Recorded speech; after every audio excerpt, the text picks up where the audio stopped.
on, guys. Upcoming, the Assassins, which I think is one of the coolest storylines that we've ever done.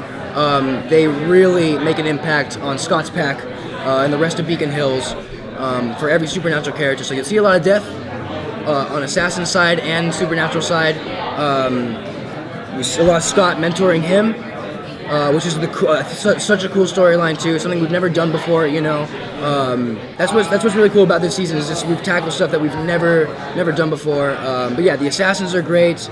A lot of crazy character arcs. Some big actors on the show. Some of them die.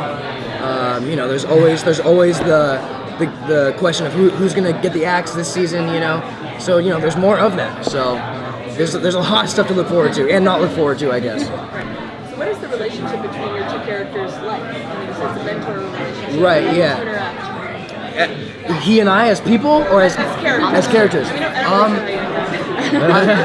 I think Scott sees a lot of what he was going through in Liam, and that's a huge thing for Scott. It weighs heavy on his mind every day from season 1.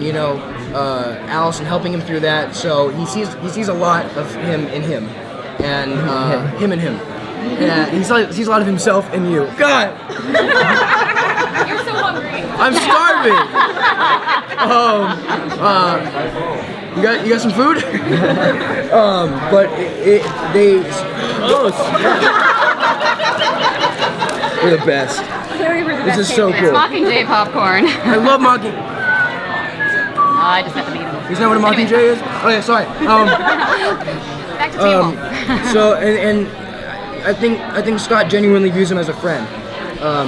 He thinks he's a good kid. He can see past all of the anger issues, and Scott just wants to help him and be friends with him and show him the way and make sure he doesn't die.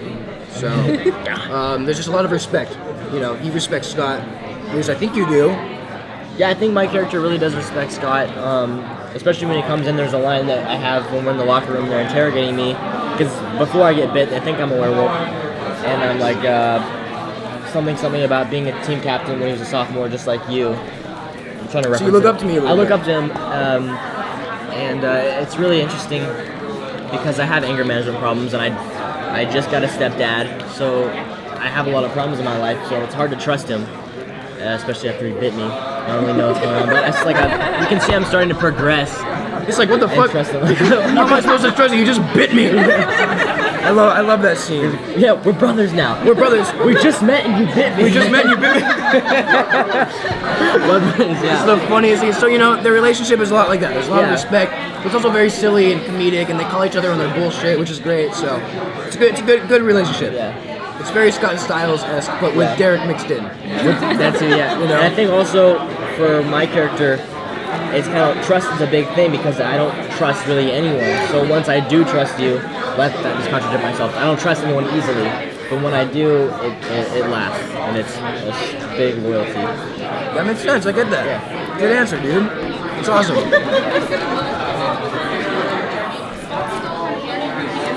Yeah.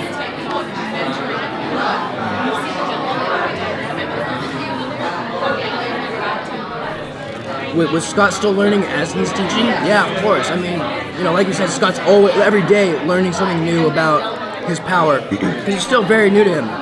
He's been an alpha for like a week, and he has no idea how the hell to handle himself. So he's learning things as he's teaching Liam too. So I mean, I don't know if we didn't really have too much time to touch on that this season because we were fighting off.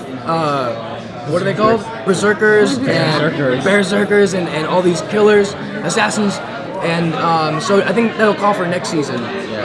But there's definitely some good stuff with us this season. Yeah, but I feel like your character too is like your character doesn't give himself enough credit, like for how good of a person he is and how good of a leader he is. Like, I remember you guys were talking a long time ago about how your character's like Peter Parker in Spider-Man. Like he's really not shy, humble, and doesn't like want to give himself credit, but really is a true leader. I love that, dude. So you're always worried about being a true leader, but you already are one.